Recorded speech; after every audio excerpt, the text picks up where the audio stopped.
क्या होगा अगर कोई शख्स अचानक आपके सामने आए और ऐसी बातें करे जो अभी हुई ही ना हो? क्या होगा अगर वो आने वाली तबाहियों, जंगों, हादसों या मौत की सही तारीख तक बता दे और फिर बिना किसी निशान के गायब हो जाए? ना कोई लाश, ना कोई रिकॉर्ड, ना कोई वापसी, सिर्फ कुछ गवाह, कुछ लिखे हुए अल्फाज और एक ऐसा खौफनाक सवाल जो आज तक जिंदा है।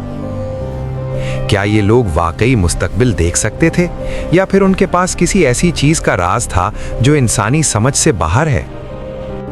आज हम उतर रहे हैं उन 5 लोगों के अंधेरे राज में जो कहते हैं कि उन्होंने फ्यूचर देखा और फिर दुनिया से यूं मिटा दिए गए जैसे वो कभी थे ही नहीं। दुनिया की तारीख में अजीब लोगों की कमी कभी नहीं रही। ऐसे लोग जो खुद को प्रॉफिट, सीयर, मीडियम या टाइम ट्रैवलर कहते रहे। लेकिन इन सब में कुछ नाम ऐसे हैं जिनके गिर्द सिर्फ अफसाने नहीं बल्कि इतने अजीब वाकयात मौजूद हैं कि उन्हें सीधा झुठलाना भी आसान नहीं। कुछ ने ऐसे वाकयात पहले ही बता दिए जो बाद में सच निकले। कुछ ने ऐसी वार्निंग्स छोड़ी जिन्हें उस वक्त पागलपन कहा गया, लेकिन बाद में वही वार्निंग्स हकीकत बन गई। मगर सबसे ज्यादा परेशान कर देने वाली बात उनकी प्रेडिक्शंस नहीं थी। असली दहशत तो यहां से शुरू होती है कि इनमें से बहुत से लोग फिर या तो अचानक मर गए या ऐसे गायब हुए कि उनका कोई ठीक निशान दोबारा कभी नहीं मिला। और यहीं से एक और भी गहरा सवाल जन्म लेता है, क्या मुस्तकबिल देखने की कोई कीमत होती है? आज की इस कहानी में हम 5 ऐसे लोगों के राज खोलेंगे जिन्होंने दावा किया कि उन्होंने आने वाला वक्त देखा और फिर खुद वक्त के अंधेरे में खो गए। यूरोप के अंधेरे सियासी दौर में एक नाम चुपके चुपके लोगों के दरमियान फैल रहा था, वुल्फ मेसिंग। कुछ लोग उसे साइकिक कहते थे, कुछ माइंड रीडर और कुछ कहते थे कि वो इंसानी सोच के अंदर झांक सकता था। रिवायत के मुताबिक मेसिंग ने एक ऐसी बात कह दी जो उस दौर में मौत को दावत देने के बराबर थी। उसने कहा था कि अगर हिटलर मशरिक की तरफ कदम बढ़ाता है तो उसका अंजाम तबाही होगा। उस वक्त ये सिर्फ एक सियासी गैस लग सकता था, लेकिन बाद में जब हिस्ट्री ने वही मंजर दोहराया तो लोगों ने पलटकर मेसिंग के नाम दोबारा लिया। कहते हैं नाजी हुकूमत उससे इतनी परेशान थी कि उसके सर की कीमत तक रख दी गई। एक आदमी जिसके पास ना लश्कर था, ना कुर्सी, ना पावर, फिर भी उससे खौफ था।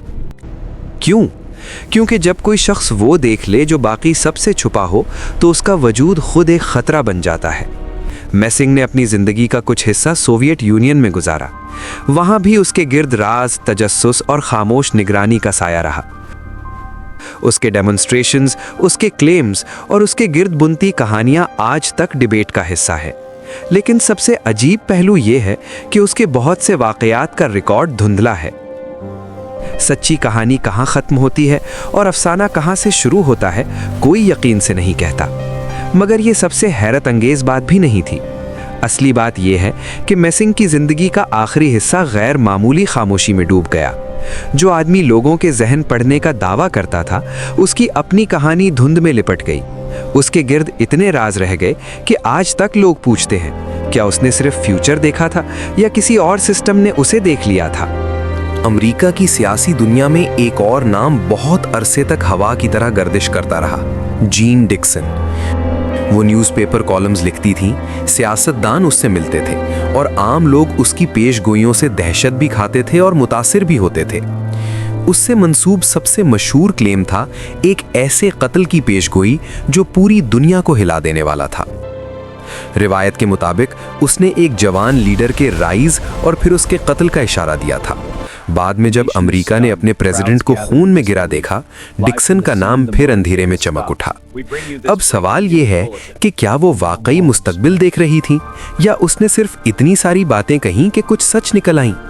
ये सवाल आज भी जिंदा है, लेकिन डिक्सन की कहानी सिर्फ सही या गलत प्रेडिक्शंस की नहीं, ये उस खौफ की कहानी है जो उस वक्त पैदा होता है जब इख्तियार वाले लोग भी एक अननोन सोर्स की तरफ देखने लगे, जब हुक्मरान, एडवाइजर्स और मीडिया सब किसी एक औरत के अल्फाज को तोलने लगे, तो वहाँ सिर्फ क्यूरियोसिटी नहीं होती, वहाँ डर भी होता है। डिक्सन की जिंदगी के आखिरी सालों में उसका असर धीरे धीरे कम होता गया, लेकिन उसके गिर्द पैदा होने वाला अंधेरा खत्म नहीं हुआ।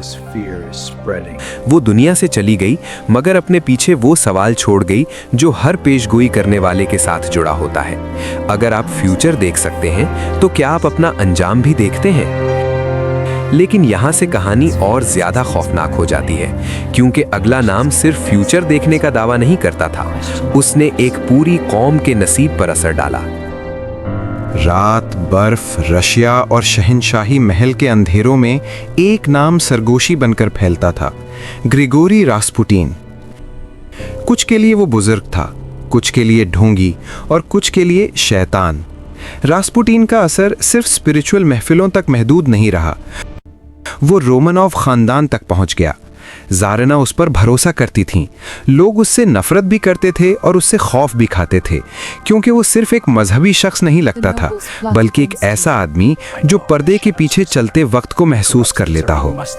सबसे ज्यादा दहशत उस खत ने पैदा की जो उससे मंसूब किया जाता है। कहा जाता है कि रास्पुटिन ने अपनी मौत से पहले लिखा था कि अगर उसे आम लोग कत्ल करते हैं तो सल्तनत बच सकती है, लेकिन अगर उसका खून हुक्मरान खानदान के हाथों से बहा तो पूरा रोमनोव घराना 2 साल के अंदर तबाह हो जाएगा। और फिर रास्पुटिन का कत्ल हुआ, बड़ी बेरहमी से। जहर, गोली, पिटाई और आखिर में पानी, जैसे कातिल सिर्फ उसे मारना नहीं, उसकी कहानी को खत्म करना चाहते हों। लेकिन उसके बाद जो हुआ, उसने उस प्रेडिक्शन को और भी ज्यादा डरावना बना दिया। रोमनोव डायनेस्टी टूट गई, शहंशाही खत्म हो गई, खानदान का खून बहा। क्या ये सब सिर्फ सियासी अंदेशे थे, या रास्पुटिन वाकई अपने अंजाम और मुल्क की तबाही देख चुका था? जो चीज बाद में सामने आई, उसने पूरी कहानी को बदल दिया। रास्पुटिन मर गया, मगर उसकी प्रेडिक्शन जिंदा रही। ऐसा लगता है जैसे वो खुद तो दुनिया से चला गया, लेकिन उसका साया तारीख पर बाकी रह गया। सोचिए, एक ऐसा शख्स जो जागते हुए नहीं बल्कि नींद जैसी हालत में बोलता हो, आंखें बंद, जिस्म सुस्त, लेकिन अल्फाज ऐसे जो लोग नोट करते जाएं, क्योंकि उनमें बीमारियों का इलाज भी हो, खोई हुई बातों का जिक्र भी और मुस्तकबिल के इशारे भी। ये था एडगर केसी। अमेरिका में उसे स्लीपिंग प्रॉफिट कहा गया। वो ट्रांस में जाकर रीडिंग्स देता था। कुछ लोग कहते थे कि उसने फाइनेंशियल क्रैशेस, जंगों और जियोफिजिकल तब्दीलियों तक के इशारे दिए। कुछ उसे फ्रॉड समझते रहे, लेकिन उसके रिकॉर्ड इतने ज्यादा थे कि उसे नजरअंदाज करना आसान नहीं रहा। केसी की कहानी का सबसे परेशान कर देने वाला पहलू ये था कि वो अपनी ही कुव्वत से धीरे धीरे टूट रहा था। हर रीडिंग उस पर बोझ डालती थी, जैसे वो सिर्फ वर्ड्स नहीं बोल रहा, बल्कि किसी और लेयर से कुछ खींच कर ला रहा हो, और हर दफा उसका जिस्म उसकी कीमत अदा कर रहा हो। रिवायत के मुताबिक उसे अपने आखिरी वक्त का अंदाजा हो गया था। उसने काम रोकने की जरूरत को महसूस किया, मगर बहुत देर हो चुकी थी। थकान, प्रेशर और लगातार रीडिंग्स ने उसे खोखला कर दिया। फिर वो चला गया। लेकिन उसके बाद उसकी कहानी खत्म नहीं हुई। उसकी हजारों रीडिंग्स आज भी लोग पढ़ते हैं। कुछ उनमें से वेग लगती हैं, कुछ हैरत अंगीज तौर पर स्पेसिफिक, और कुछ इतनी डिस्टर्बिंग है कि लगता है इंसान को शायद इतना आगे देखना ही नहीं चाहिए। केसी खुद तो गायब हो गया, मगर उसके अल्फाज आज भी किसी पुराने तहखाने से आती आवाज की तरह गूंज रहे हैं। लेकिन अब जो नाम आ रहा है, उसकी कहानी सबसे ज्यादा अंधेरी है, क्योंकि इस दफा सिर्फ फ्यूचर देखने का दावा नहीं, बल्कि वक्त के बाहर से आने का खौफनाक एहसास भी साथ है। न्यूयॉर्क की एक पुरानी रात, शहर की रोशनी, रास्ते पर ट्रैफिक, और फिर अचानक एक आदमी नजर आता है, पुराने जमाने के कपड़ों में, हैरान, घबराया हुआ, जैसे वो किसी और जगह से उठाकर यहां फेंका गया हो। फिर चंद लम्हों बाद एक गाड़ी उसे टकरा देती है। जब पुलिस उसकी चीजें चेक करती है तो सब कुछ और भी ज्यादा अजीब हो जाता है। पुराने जमाने के कॉइन्स, बिजनेस कार्ड्स, ऐसे आइटम्स जो किसी बहुत पुराने दौर से ताल्लुक रखते हों। और सबसे अजीब बात, रिकॉर्ड्स के मुताबिक ऐसा नाम वाकई बहुत पहले का था, जैसे कोई शख्स जो दशकों पहले गायब हुआ हो, अचानक मुस्तकबिल की सड़क पर मिल गया। रूडोल्फ फेंस की कहानी ने सालों तक लोगों को परेशान रखा। क्या ये टाइम स्लिप थी, क्या कोई इंसान वाकई फ्यूचर में गिर सकता है, या ये सब एक लिटरेरी फिक्शन था जो बाद में अर्बन लेजेंड बन गया? सच जो भी हो, इस कहानी ने एक बहुत गहरा डर पैदा किया। इसलिए नहीं कि एक आदमी ने फ्यूचर देखा, बल्कि इसलिए कि शायद वो फ्यूचर में कदम रखकर वापस जा ही ना सका। और यहीं से ये मामला एक आम वाकया नहीं, बल्कि एक राज बन गया। क्योंकि अगर वक्त कभी कभी टूट जाता है, तो फिर हम सब जिस रियलिटी पर भरोसा करते हैं वो कितनी मजबूत है। इन 5 नामों में एक चीज मुश्तरक नजर आती है। इन सब के गिर्द लोगों का रिएक्शन सिर्फ फैसिनेशन नहीं था, डर भी था, तमस्खुर भी था, और कई दफा उन्हें चुप कराने की कोशिश भी महसूस होती है। ऐसे लोग जो फ्यूचर देखने का दावा करते हैं, 2 वजह से खतरनाक बन जाते हैं। पहली वजह, अगर वो झूठ बोल रहे हो तो वो आवाम को मैनिपुलेट कर सकते हैं। दूसरी वजह, अगर वो सच बोल रहे हो तो फिर वो उन लोगों के लिए खतरा है जो सच को कंट्रोल करना चाहते हैं। और इसीलिए इन सब कहानियों में एक अजीब पैटर्न उभर कर सामने आता है: प्रेडिक्शन, पब्लिक शॉक, सस्पिशन, और फिर खामोशी, मौत या गायब हो जाना। क्या ये सिर्फ कोइंसिडेंस है, या फिर हर दौर में कुछ ऐसे राज होते हैं जो ज्यादा देर तक जिंदा नहीं रहने दिए जाते? इन तमाम कहानियों को समझने के लिए एक और पहलू देखना जरूरी है। बहुत सी प्रेडिक्शंस हमेशा परफेक्ट नहीं होती।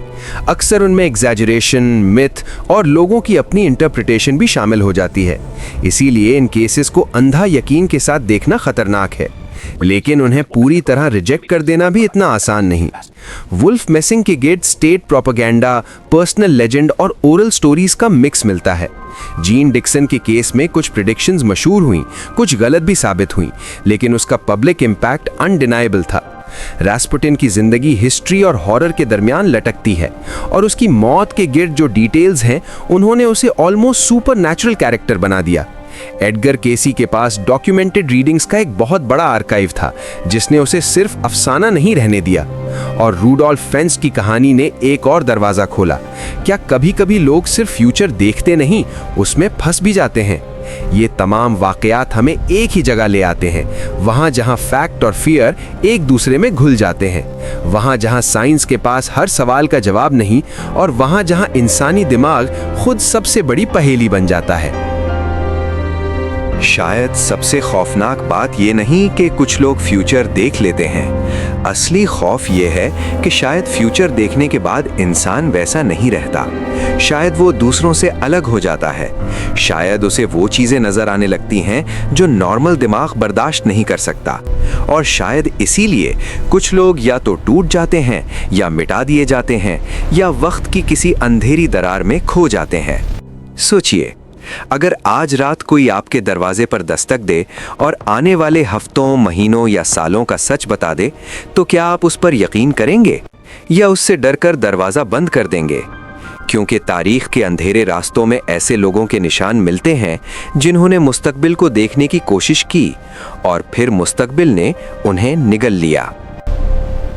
अगर आपको ऐसे अंधेरे राज, अनसॉल्व्ड मिस्ट्रीज और वो कहानियां पसंद हैं जिनका सच दुनिया आज तक समझ नहीं सकी, तो गुमनाम राज को सब्सक्राइब जरूर करें। क्योंकि यहाँ हम सिर्फ कहानियां नहीं सुनाते, हम उन सच्चों के पीछे जाते हैं जो अंधेरे में छुपकर भी जिंदा रहते हैं। और याद रखें, हर राज दफना दिया जाता है, लेकिन कुछ राज कभी मरते नहीं।